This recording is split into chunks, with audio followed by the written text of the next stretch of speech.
رسول اللہ صلی اللہ علیہ وآلہ وسلم نے یہ جو احتیاطات دی ہیں، ان احتیاطات کے ساتھ اگر ڈاکٹر اس بات کا مشورہ دیتے ہیں، ان کا ایک تجربہ ہے کہ اس چیز سے بچو، تو بچنا چاہیے۔ علاج سنت ہے، دوائی لینا سنت ہے، لیکن اس علاج اور دوائی سے پہلے اپنے آپ کو اس طرف لے جانا کہ میں احتیاط کر لوں، یہ اس سے اچھا طریقہ ہے۔ کیسے اللہ کے رسول صلی اللہ علیہ وسلم نے فرمایا تھا کہ اللہ عز و جلال اپنے محبوب بندے کو، دنیا کو اسی طرح بچاتے ہیں کما یحمی احدکم سقیمہ من الماء، جس طرح تم اپنے بیمار بندے کو پانی سے بچاتے ہو تاکہ یہ مزید بیمار نہ ہو جائے۔ تو شریعت نے احتیاط بیان کی ہے۔ اگر ڈاکٹرز، اگر کوئی ذمہ دار آپ کو کہتا ہے کہ آپ یہ احتیاط کریں، تو آپ کو اس میں کوئی ضد نہیں کرنی چاہیے، اس احتیاط کو اختیار کرنا چاہیے۔ اور آپ صلی اللہ علیہ وسلم نے فرمایا تداووا ولا تتداووا بحرام،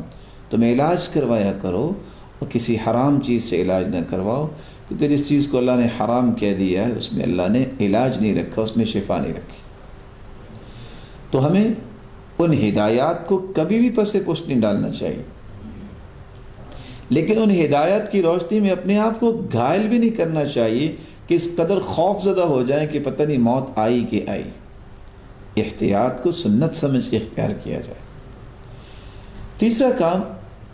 جس سے امت کو نکلنا چاہیے، اور نکلنے کے لیے تیسرا کام کرنا چاہیے اس خوف کی کیفیت سے، نمازوں کی پابندی کریں،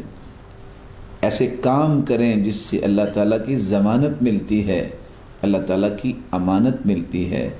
کس طرح انسانوں کو آج روک لیا جاتا ہے کہ ان کا مشاہدہ کیا جائے یہ بیمار ہیں کہ نہیں بیمار، ایسی جگہوں پہ روک لیا جاتا ہے۔ تو اللہ تعالیٰ نے بہت بڑی امان گاہ رکھی ہے، وہ ہے نماز۔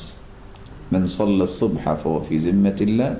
فلا تخفر اللہ فی عہدی، جو فجر کی نماز با جماعت ادا کرتا ہے وہ اللہ کی حفاظت اور ضمانت میں چلا جاتا ہے۔ جو گھر میں داخل ہوتا ہے سلام کہتا ہے وہ اللہ کی ضمانت میں ہوتا ہے۔ جو اگر دین کے لیے نکلتا ہے تو اللہ کی ضمانت میں ہوتا ہے۔ اس لیے سلام کہنا اس کو کبھی نہ چھوڑے، نماز با جماعت کو کبھی نہ چھوڑے۔ ہاں اگر کیفیت ایسی بن جاتی ہے، اللہ تعالیٰ ہم سب کو محفوظ فرمائے کہ اس طرح وبا کے پھیلنے کا ایک بات ہوتی ہے کہ کہیں کسی کو نقصان نہ ہو، تو مسجد میں آپ بہت لوگ اکٹھے نہ ہوں، تو اس پہ بھی غور کرنے کی ضرورت ہے۔ اگرچہ مسجدوں کو بند نہیں کرنا چاہیے، لیکن اگر ایسی کیفیت پیدا ہو جائے، اور یہ آج نہیں پہلے بھی اس طرح کی کیفیات پیدا ہوئیں اور لوگ اس قدر پریشان ہوئے، راوی بیان کرتے ہیں، امام ابن کثیر لکھتے ہیں کہ جب ایک مرتبہ طاعون کی بیماری لگی تو 3 دن کے اندر ہر روز 70,000 لاشیں اٹھتی تھیں، ان کو کوئی سنبھالنے والا نہیں تھا، مسجد ویران ہو گئی تھی، کوئی مسجد میں نظر نہیں آتا تھا۔ تو ویسے مساجد کو بند نہ کیا جائے، لیکن اگر اس طرح کی اچانک سے وبا پھیلتی ہے تو احتیاط کرنے میں کوئی حرج نہیں، کیونکہ مسجد میں جانا خود ایک علاج ہے۔ اللہ کے سامنے جب انسان گرتا ہے تو اللہ عز و جلال کی رحمت کا نزول ہوتا ہے۔ اور راوی بیان کرتے ہیں کہ جب طاعون کی بیماری آئی تو ہم اپنے گھروں کو چھوڑ کے، بچوں کو چھوڑ کے اللہ کے گھر میں ڈیرا لگا لیا تھا، جس کے 2 فائدے ہیں۔ موت تو گھر میں بھی آنی ہے، یہاں بھی آئے گی اللہ کے گھر میں۔ دوسرا یہ ہے کہ اللہ کے سامنے سجدہ ریز ہوں گے تو ہم اللہ ذوالجلال کی رحمت کے مستحق قرار پائیں گے۔ چوتھا کام جو کرنے والا ہے وہ ہے انسان کو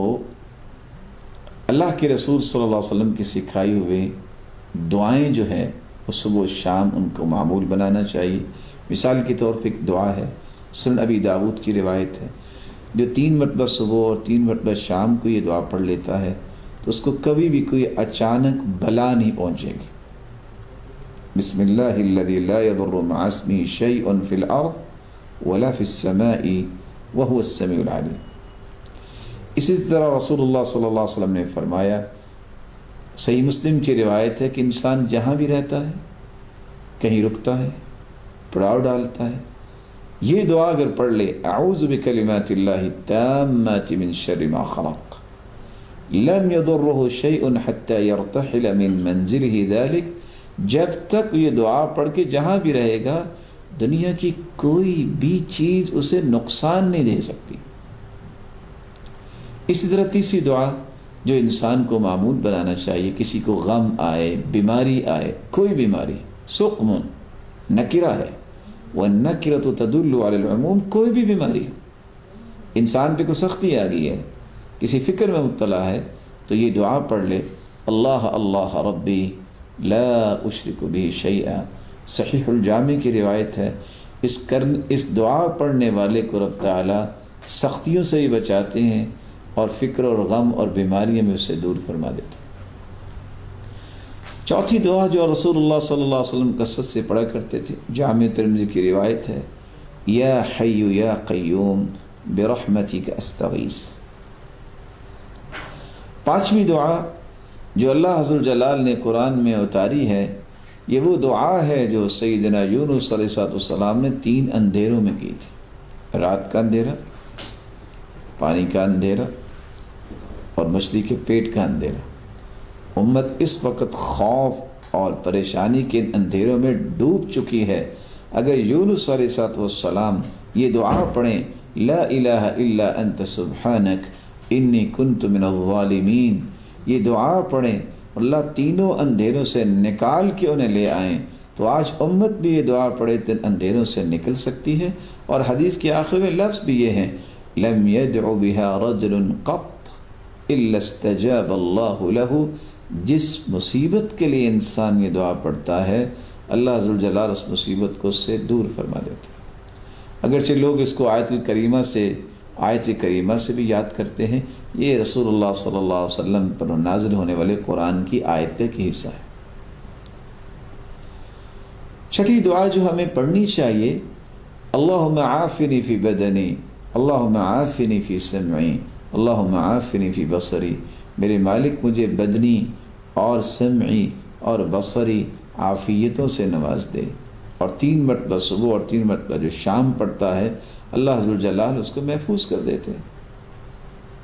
لا الہ الا انت، اس دعا کے آخر میں یہ الفاظ ہیں، توحید کا کلمہ بھی یہ آنا چاہیے تاکہ اللہ کی توحید کو جو خالص کرتا ہے اللہ اسے امن دے دیتے ہیں۔ الذین آمنوا ولم یلبسوا ایمانہم بظلم اولئک لہم الامن فہم مہتدون، جو توحید کو خالص کرتے ہیں، شرک کی آمیزش نہیں کرتے، اللہ تعالیٰ انہیں امن سے نوازتے ہیں، ہر بیماری سے، ہر مصیبت سے، ہر دکھ پریشانی سے، اور ہدایت یافتہ بھی یہی لوگ ہیں۔ رسول اللہ صلی اللہ علیہ وآلہ وسلم نے ایک 7ویں دعا بھی سکھائی ہے، اللہم انی اعوذ بک من منکرات الاخلاق والاعمال والاہواء والادواء، اللہ برے اخلاق، برے اعمال، بری خواہشات اور بری بیماریوں سے مجھے محفوظ فرما، میں تیری پناہ میں آتا ہوں۔ صحیح الجامع کی روایت ہے، اس دعا کو بھی یاد کر کے معمول بنانا چاہیے۔ اور 8ویں دعا، اللہم انی اعوذ بک من البرص والجنون والجزام ومن سیء الاسقام، اے اللہ برس کی بیماری سے، پاگل پن اور کوڑ سے اور تمام بری بیماریوں سے میں تیری پناہ مانگتا ہوں۔